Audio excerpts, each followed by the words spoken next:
Vijayan. It's been a long evening, so I'm not going to hold them for very long. I'd like to thank all of you for joining us on the... Yeah, but they will, of course, open the floor. If anyone has questions for the panel, feel free to ask. Will they be given a mic? Try and speak loud enough.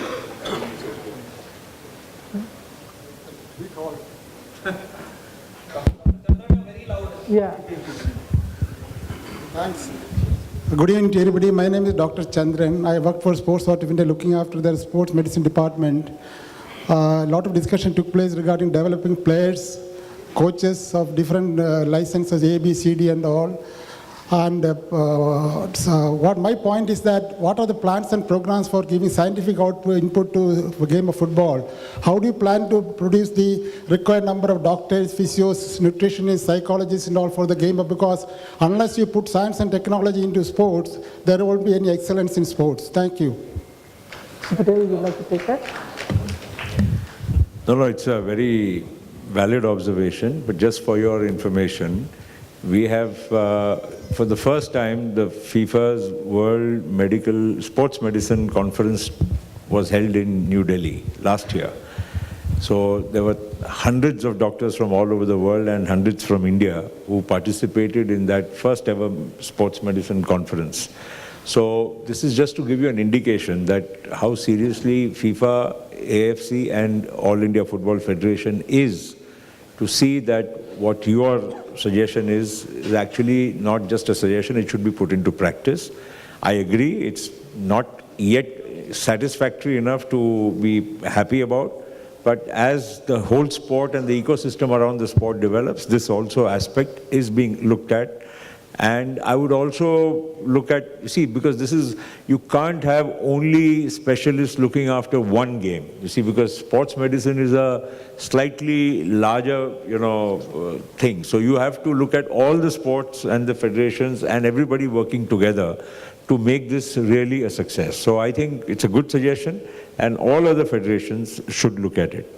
And I think things are certainly better than before, but it needs a lot. And especially, it's not just the doctors, but the psychologists, the other physios, and all that aspect is also equally very important.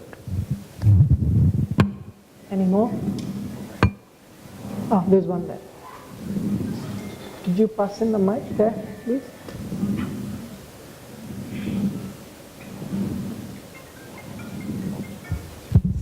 Hi, I am Vishal. I'm producer of Sports Kida.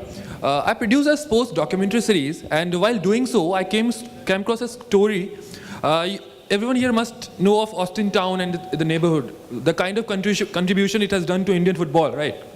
So while I was making a documentary on this neighborhood, Austin Town, there's one problem I came across, that players there, that area has given India lots of footballers, international footballers. When the first international goal in an Olympics was scored by someone from that area only. And while they still don't have a proper football ground, and while researching for that place, I couldn't find a very good piece about it, even on the internet or somewhere. And also, the players there, when I talk to them, they all come from very poor family. And they have been very, very, very passionate football players. So they told me that they don't have job security. So when they play, they also have to earn. And then while doing so, they stop playing football and then it ends for them. So that has been the case. A place, they have a statue of Pele in front of a church. You can imagine the kind of connection they have with football. So, but these are the things that are actually pulling Indian football behind, I believe. So job security for Indian football players, when they play Subrata Cup and they get what they get in return, they told me that they get a masala dosa and tea. That's all they get in return. They don't even get a good stipend or something so that they can continue playing. So I think that's a problem I believe Indian football is facing. Shaji, would you want to answer or Baichung?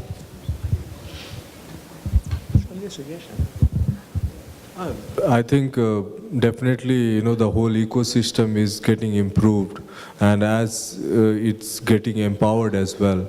And I'm sure maybe 5 years down the line or 10 years down the line, there won't be this kind of issues coming in, because the players will understand, if they are kind of serious to become a professional player, then what is the, way to go. and the parents and the society and the environment around will definitely, take care of that, because, India is a huge country. We have still 300 million people who are, doesn't get a piece of meal easily.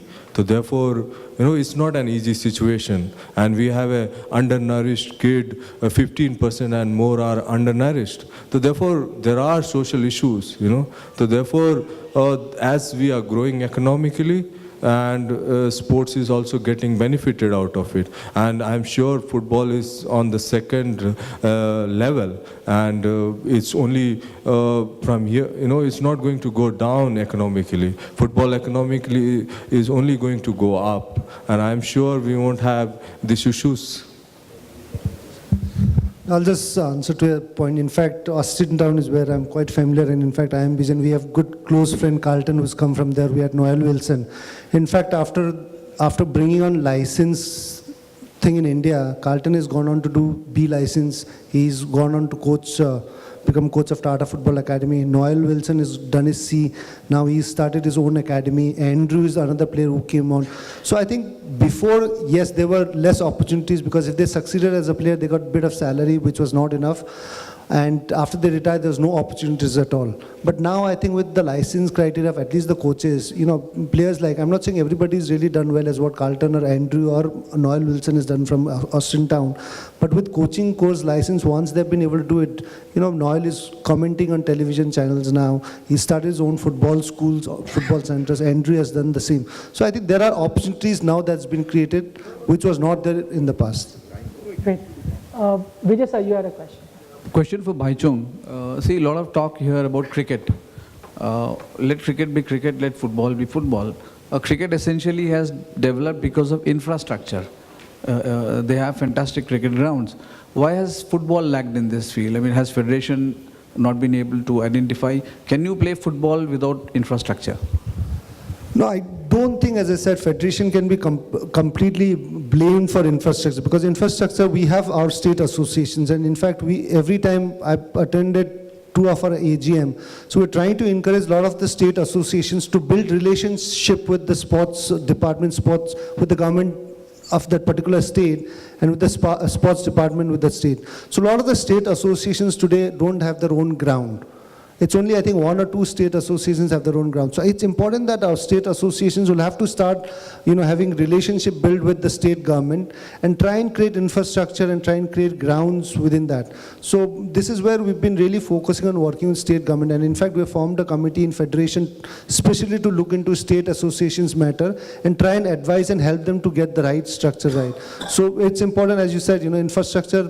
I think even in cricket as well, you look at even I come from Bengal, they have Eden Gardens, but they don't have any other, training facilities as such. And in fact, in Sikkim cricket, we don't even have a ground of cricket on our own. So they still get some kind of money. And Northeast states, so we are fighting for membership in cricket association. So you got the So I don't think cricket on the whole as well has got that, but I think this is not just for football, but entire sport in India, that infrastructure is one thing which we are completely lacking, and it has to come from the government of India as well, government of every state, to make sure that, as Shaji has pointed out, that sports in school is very, very important, that the school kids going into any school, government school or private school, has access to playing ground. And until and unless that doesn't happen, it becomes very, very challenging. See, on infrastructure, I mentioned it earlier, things have only started improving in the last 2-3 years. We never, as I said, used to have floodlit grounds. We didn't have good grounds. Why are we able to host the FIFA World Cup under 17? After all, we have to provide 6 FIFA-approved stadiums. So that's happened now. We've got not only 6 approved, we've got another 6 which we could have approved. So it's getting better. I'm not saying, and the real issue is, where's the money? Now, here my friend from Coca-Cola is here, and Viren also said, I'm sorry. As a sports administrator, I'm very, very vehemently telling you that except cricket, money does not flow to the other sport, including hockey, football most certainly, and for the other sports, certainly not. So there is no money. There is, if anybody wants to see the budget of All India Football Federation, it's very much available. We are under RTI also, so we don't need a LODA committee. But so we certainly are most welcome to be under any scrutiny. Where's the money? There are lots of issues people don't realize, and therefore, in spite of that, things are being, at least moved in the right direction. We wish more support comes. We wish more infrastructure is developed. But certainly, it's not as bad as it was only a few years ago. Also, I would just like to add on that. 3 years ago, All India Football Federation took a gamble by giving a direct entry to a team to play I-League, and Bangalore FC was one of the team. And the criteria is obviously paying a franchisee fee as well. And you can see the results what Bangalore FC has gone and done. Just not going to AFC finals as well, but also we're encouraging them, and they have been investing in the grassroots level and infrastructure. So they have their own stadium in Bangalore today, Bangalore FC. So these are the kind of clubs, gambles which Federation taken, and these are the kind of clubs we would want to come forward, just not obviously, we definitely want them to win tournaments and reach there, but at the same time also invest in infrastructure, invest in grassroots level football. And I think one of the biggest gamble which Federation has taken by giving teams direct entry, and Bangalore FC is the biggest example for us, the way they've been doing. Yeah, hello, I have a question. If I could just add something to, can I just, yeah, okay. One thing I wanted to add, a lot of talk gets generated around sponsorship. And as any sponsor looks at a certain return of investment for any sport that they invest in. And the way we look at investment is at two levels. One is a safe bet, which is current, which will give you return on your investment. And the other is a long-term bet. A lot of companies, including Coca-Cola, have treated football in India as a slightly long-term bet. Therefore, the state invested for 7-8 years. There are infrastructural challenges, but we believe that there is willingness in the leadership to make a difference. So we're trusting the leadership, and therefore we invested. The challenge will be, if there is no return for a very long time, then there is a lack of patience within the sponsor ecosystem as well. And therefore, the need for us, the Under-17 World Cup, I keep saying it's a lightning rod for football in India. If we are able to use that as a platform for the Indian team to start doing well, albeit at Under-17 level, that could be a tipping point. So a lot of the sponsors today are betting on belief, but somewhere this sport has to return the faith on belief as well. And that is going to be critical going forward. Does that give you a sense? Yeah. He added something. What I wanted to say is, like Sir said, where is the money? Why are sponsors not putting in money? Sponsors will put in money where there is ROI. And ROI will come with branding. So I think rather than definitely the grassroots issues which the sport has, there's a lot of issue on ROI which a sponsor would have to face, because they have to go and tell their bosses, boss, I am putting in 40 lakh rupees and I am getting a return of 4 crores. They'll blindly put up that money, right? So I think there's a big issue on branding of the sports, because people are mad about cricket. And let me tell you, people are mad about football also. But that madness is little controlled as of right now. So people have to go overboard on the branding of football and craze of football and bring it on a top level.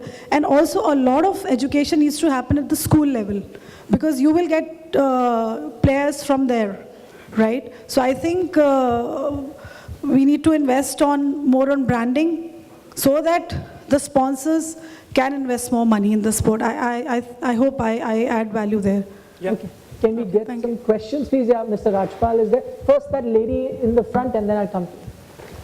Thank you. Congratulations, Shaji. Today I'm here representing an 84-year-old journalist, K. Datta, ex-sports editor from Times of India. He sends his regards to everybody. I've just been telling him, I agree with Mr. Patel, sir, that it is different to be here on a book launch for football. And the 84-year-old guy here says when he started with Roshnara Club, he used to play.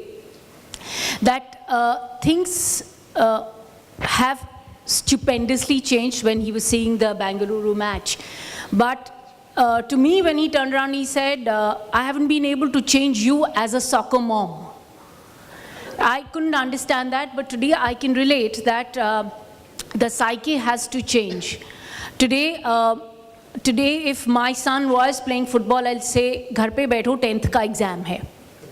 Under 17, under 15 is difficult for them to play. Even if we have the sponsorship, I have the means for his training. There are good coaches, which Mr. Bhutia says there are grading systems and licensing happening.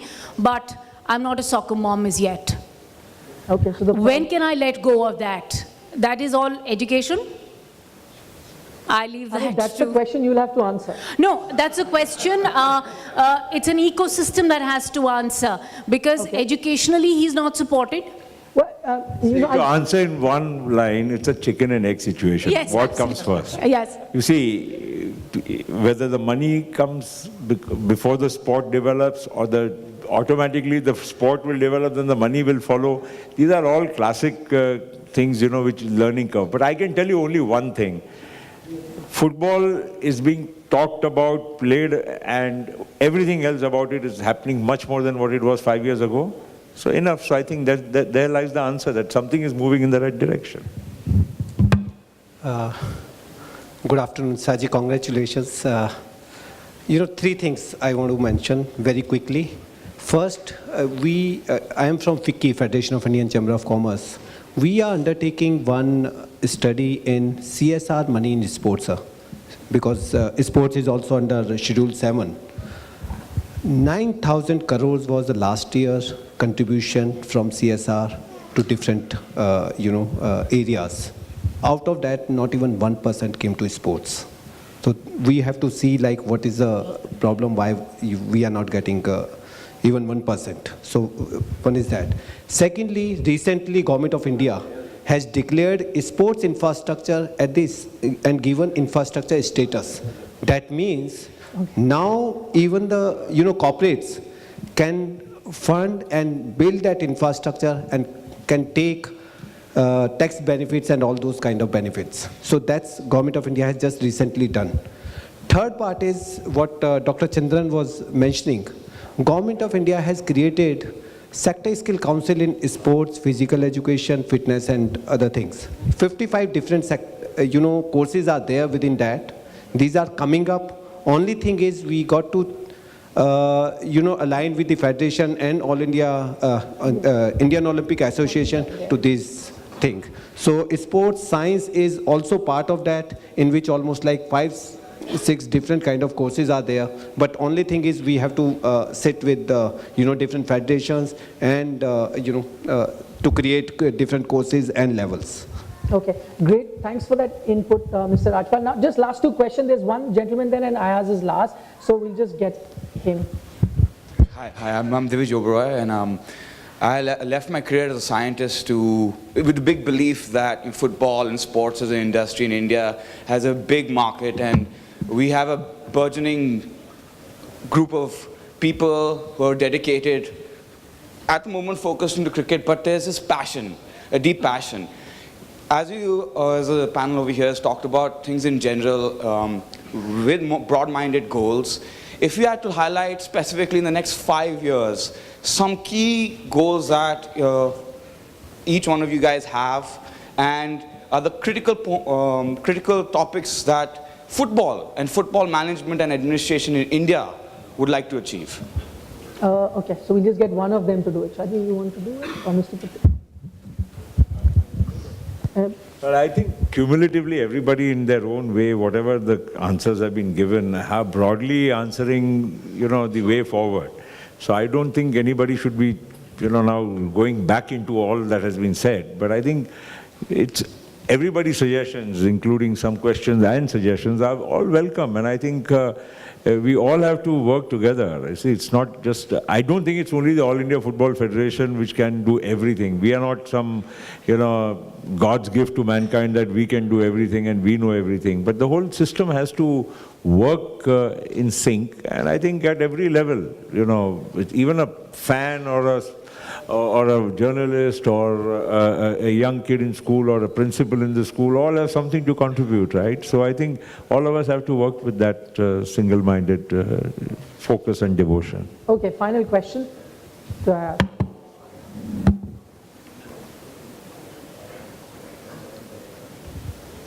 Actually, it's an extension of the question just asked. So, to ask Praful Bhai, is there a certain kind of benchmarking over a period of time which says that we've got, say, 50 lakh kids playing football, so we must achieve 2 crore or 5 crore. Over a 10, 15, 20-year horizon, we are not looking at results from 137 to 67 in the next 3-4 years, but there must be a game plan, a larger game plan in terms of Indian football, where you want to go in 20 years. Remember, China went back behind the bamboo curtain to emerge as #1 in racket sports, table tennis, badminton, etc., and they achieved it. They didn't participate, but they said we'll excel first and then come back. So we don't have to stop participating, but is there a game plan in place with standard, you know, maybe 5-year, 10-year, 15-year plans? No, it's a great question, and to answer it, we've just launched Mission 11 Million. That is to reach out to 11 million kids before the next World Cup under 17. So that's the program which has been launched. And of course, Coca-Cola and all others have been great supporters in this exercise. As you said, last 8 years they've been supporting the grassroots level, the junior championships. So basically, I think this World Cup under 17 is what we have kept as the redefining moment for Indian football, and that is why this Mission 11 Million. So we will be reaching out to 11 million kids. In fact, the government of India, I mean, surprisingly, has also been a very active supporter now. We have worked with them, and we are going to distribute more than, I think, 100,000 footballs in the next few months. And the idea is to reach out to 11 million kids for the World Cup under 17 itself. So that's not going to stop with just the World Cup under 17. In fact, at my personal level, I have been trying. Of course, the All India Football Federation and the AFC and all have to come into the play later. But at a personal level, I've been networking with people that after World Cup under 17, what happens next? We want the World Cup under 20 to come to India. We want the Club World Cup to come to India. So all these initiatives eventually, because after 17, next year, what happens to the, I mean, of course, those boys will be playing and we will keep them tightly knit as a good team. But we need to have, again, some benchmark, again, a competition, a goal, that yes, we've got to do something after 3 years. Again, take the team to the next level. So that is what we really want to do. And I think reaching out to 11 million kids is only a beginning. I think once you get into the momentum, then the rate of growth will be much faster. Okay, I said the last question, but that muscular man there is flexing his muscles. He won't let me out. So, final question to Sameer. Yeah, this is, Shaji, you'll have to answer this. We have talked about lots of billion-dollar infrastructure coming up. Congratulations for your book. But the point is, let's get real. And I want to ask you, and you'll have to answer this. Let's get real. The ground reality is, Delhi's #1 sport for public school kids who comes from a high-income group is football. You know that. And you stay in Delhi, right? Now, where do Delhi kids play football in this pollution? What research will you do? What is the remedy for this? Where do they go and play football? Have you got a chapter on that in your book? Yeah, you'll have to write a book on this, will you?